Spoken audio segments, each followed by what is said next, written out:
So Zach was talking about ending, not eliminating the NSA, but ending untargeted surveillance. But that doesn't make any sense because how are we supposed to target those we have no information on? So if we end untargeted surveillance, we won't be able to target those that actually need to be targeted. And then their claims of privacy, and then he goes on with his claims of privacy. He states that monitoring calls is not constitutional, but according to William Pauley, he's a US federal judge, the metadata program does not violate the Fourth Amendment because the NSA collects the metadata from the telephone companies of the targets. The NSA does not monitor the phone itself. And this pretty much means that they already offering up their information to third-party companies, and they lose their privacy by giving their information to the companies already. So the NSA aren't doing anything illegal. They're just obtaining information of what was already given to them by the people. And then preserving lives are way more important than privacy. Keith Alexander, they presented, director of the NSA, states that they've prevented like multiple terrorist attacks. And if people are so concerned about privacy, multiple government programs will be eliminated. So Eric Posner, a professor of the University of Chicago Law, he states that if we accepted the theoretical risk of government abuse as the reason for shutting down government programs, we wouldn't have any government programs.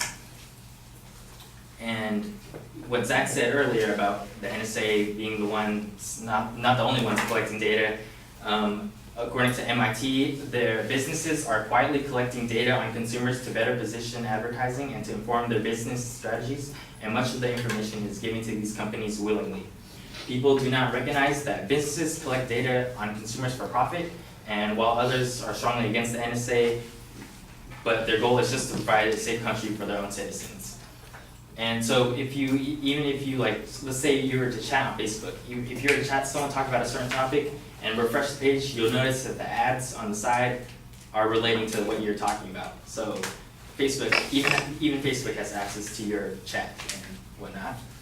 And privacy is already jeopardized by thousands of government employees since they can access your records. Eric Posner, again, from the University of Chicago Law School, says that your financial records or medical records and thousands of government employees can access these records. So there are thousands of employees that can access your information, whereas only 22 NSA employees have access to just metadata of phone calls. So they don't actually have access to the content, just the metadata, and there's only 22 NSA employees that can do so.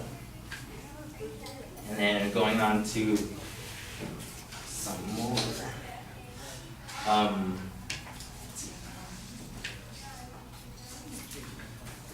Like eliminating the NSA eliminating the NSA will just attract individuals that mean harm to us.